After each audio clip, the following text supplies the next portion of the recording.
50% of new vehicles to be electric powered by 2030. And the U.S. will achieve net zero emissions economy-wide no later than 2050. It's clear that vehicle production is moving to electric, and St. Louis County government is preparing to do our part by electrifying our vehicle fleet and reducing the county's carbon footprint. And that's why today I'm proud to announce that St. Louis County plans to convert 27% of our light-duty vehicle fleet to electric vehicles by 2027.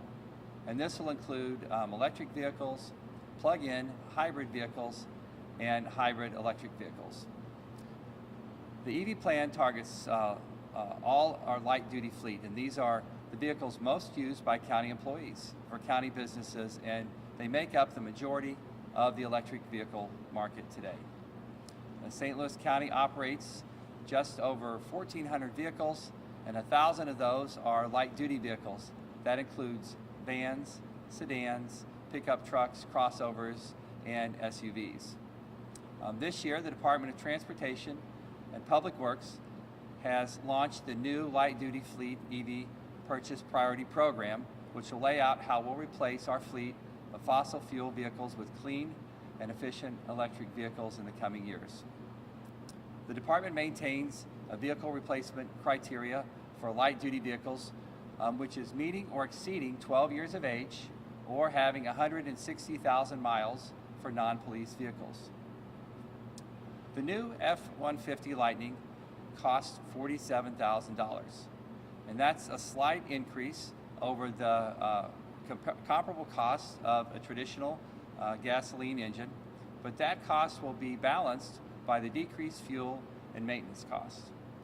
The county generally spends about $79,000 to buy and to operate and maintain a gas-powered F-150 truck throughout its lifetime.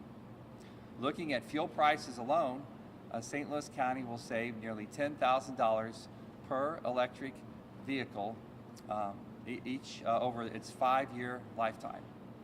That's comparable to the traditional F-150 with the V8 engine. Research also shows that electric vehicles are 40% less expensive to maintain than internal combustion vehicles. To support the growing EVs over the next 5 years and beyond, the Division of Facilities Management will continue to evaluate and implement charging infrastructure solutions in the county. And this Ford Lightning will be housed with the rest of our vehicle pool in Clayton. Today's announcement is an exciting start to a brighter and greener future for St. Louis County. Climate change is real, and we're going to do our part to protect our future for our children and for our grandchildren. Making the purchase of an EV a priority is one way to be responsible stewards of the planet. And I'm happy to take any questions.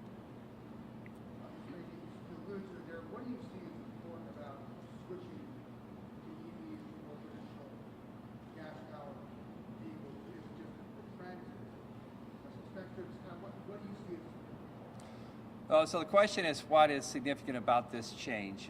First of all, it provides significant cost savings for the county to convert our fleet to electric vehicles over time.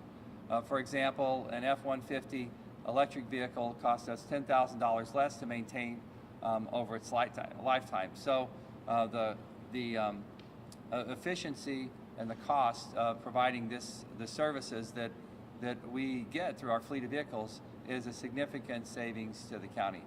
But just as important is our efforts to reduce greenhouse emissions in our country. And we know the climate change is real, and we're going to do our part in St. Louis County to try and decrease our carbon footprint. Is it setting the right example? Is that kind of what you're referring to? This is the way of the future? Well, this is the right thing to do, first of all. It's the right thing to do from a policy perspective to move away from carbon emissions. But this is also a significant cost savings to the county. This will save our taxpayers money.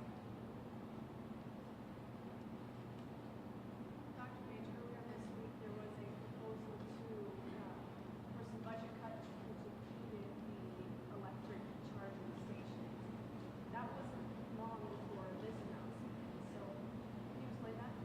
Oh, so the question is the council's budget cuts, proposed budget cuts for the charging stations. That's one of their proposals. There's a lot of proposals in front of the council now, and they'll work through those over the coming weeks, and they'll decide whether or not they want to keep some of those charging stations or to take them out and think about putting them in next year. We certainly have the charging infrastructure in place for this vehicle, but we'll want to make sure that we can match our charging infrastructure for our vehicle purchases, and we'll be talking to the council about that. Where does the funding for this come from? Is it just on replacing cars that they go out? What- Yeah, the question is where the funding comes from for our fleet, and this is just part of our normal county operations. Our budget includes turnover and purchase of new fleet vehicles for county operations, and instead of buying a new traditional combustion engine pickup, we bought an electric vehicle, and we've got a plan to convert our light duty fleet to or at least 20% of that fleet to electric vehicles by 2027, and that'll bring significant cost savings to the county over time. Is there a plan to then go beyond 27%? Oh, we'll see where we go. That's a few years from now, but you know, if this continues to demonstrate the efficiency and cost savings that we expect, then it would be prudent to convert our entire fleet to electric or hybrid vehicles. But we just have to wait and see how it goes. We're all learning about this too, but we expect it to save us money, and if it saves us the money as we expect, then I expect us to continue to purchase more electric vehicles. And just on another topic about budget issue, the county council talking about a lot of cuts to try and fill that $41 million hole on the budget that we sent over, and then after talking to the department heads. What's your take on the proposal out there? Are they concerning to you, or some of them valid? Where do you think you go from here to try and close that gap? Well, the question is about the county's proposed cuts. What they're proposed cutting is the flexibility in budgeting for open positions that probably won't be filled during the year. And traditionally, we've had that flexibility. And their proposal is to cut some of that back. We haven't seen any proposals yet to significantly close the gap, the structural gap between the expected end-of-year spend and our revenues. Over the next couple of years, we're going to have to come up with a plan to close that back, that gap. Right now, we have plenty of money in our reserves to continue providing the county services that people have come to expect. But over the next couple of years, we're going to have to make some tough decisions about which services we continue to provide, or whether or not we're going to look for new revenues. Do you support the cuts, or are you comfortable pulling that money out of reserve? Well, the cuts don't. The cuts that have been proposed won't affect the reserves over time, because at the end of the year, the spend will still be the same. The gap that they're talking about closing is not the structural gap between the end of year spend and the revenues. It's the flexibility in the budget in hiring, and that's by budgeting for open positions that probably won't be filled during the year. And they're talking about cutting that back. Big picture, do you agree with that way to go? Is that something you I think it's something we need to talk about. It will limit the flexibility of the departments over the years, but it will also give them the opportunity to look very closely at what positions they really need. Dr. Probably had, do you have any updates on how the county plans to arrange settlement? Oh, so the question about the RAM settlement money, you know, we haven't received it yet, but we do have an agreement on how to divide it. We expect that to come in January, and then we'll sit down with the council and talk about how much of this we want to put in a rainy day fund or a savings or an endowment, and if we want to put any of it to work in the county. But that's a conversation we'll have. We'll have the conversation with folks in the county, with other stakeholders, and in the county council. Dr. Banks, we also have a random question from Public Radio. What do you think about the proposed settlement? And what would you say to the RSA members who want to place the money in a fund for mutual? Okay, so the question is, again, it's about the RAM settlement. and the proposed regional endowment. And I will listen to all the ideas that come forward, whether or not we put all or some of the money into a regional endowment, whether or not we put it into an endowment, put the St. Louis County portion into an endowment that goes to work for people in St. Louis County, or whether we divide it up into different pieces. We're going to talk about all of that.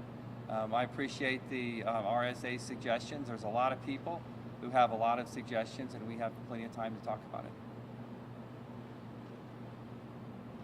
Dr. Page, can you give us any updates for how you're feeling about the potential for a merger between the county and the city? Oh, so the question about city-county merger. I think the only pathway forward would be that there's consensus for even having a conversation right now is for the city to come into the county as another municipality, but maintain its city function, support, and traditional leadership. We're a long way away from that. We'll continue to talk to folks that are interested, but that's a process that takes a long time. It'd have to be approved by the voters in the city and in the county. And I'll be glad to have that conversation. The city has some elections coming up, and they need to get through that.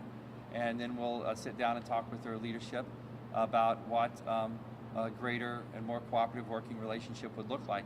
In the meantime, we're going to continue to work with the city on everything that we can: economic development, public safety, public health, like we have been over the past couple of years. We've dramatically increased our working relationships and our collaboration and cooperation with St. Louis City over the past couple of years. Question on the budget committee, that they're talking about eliminating those 101 vacancies in the police department. Concern about not filling on working positions like that one? Well, we'd like to have more police officers. Everybody in our community, in every jurisdiction, would like to have more police officers. So we have to, we have to make sure that we have enough vacancies that we can continue to hire in anticipation of retirement. So we need to make sure that we have enough vacancies that we can put folks into the police academy. So I think there's some details to work out in all departments, not just police, about what's the right number of open positions to roll back. Because some of that is hiring flexibility that we need in order to hire folks to be prepared for people that are retiring. And we just have to make sure that we think that through. And that's why I've asked all the department directors to come back and tell me what they could live with in reducing some of those open positions that wouldn't impact their ability to hire new people as people are retiring, so they could continue to provide the same amount of service that people in St. Louis County have become used to. How challenging do you think it's going to be to come to a deal on this budget issue with council? Oh, I think, well, the question is, can we work out a deal on the budget? I'm sure we can. I mean, these are very difficult decisions that every government at every level goes through every year. Budget decisions are difficult, and we're going to work through it. The council made a good decision to lay out some of their ideas in November, and that gives us a couple of weeks to talk through this in a very thoughtful way and figure out what we can. We know that we've got a couple of years to work through this, so we've got some time. We will address what we can in the next couple of weeks, and we'll spend the next year taking a deep dive into the budget and having some difficult conversations.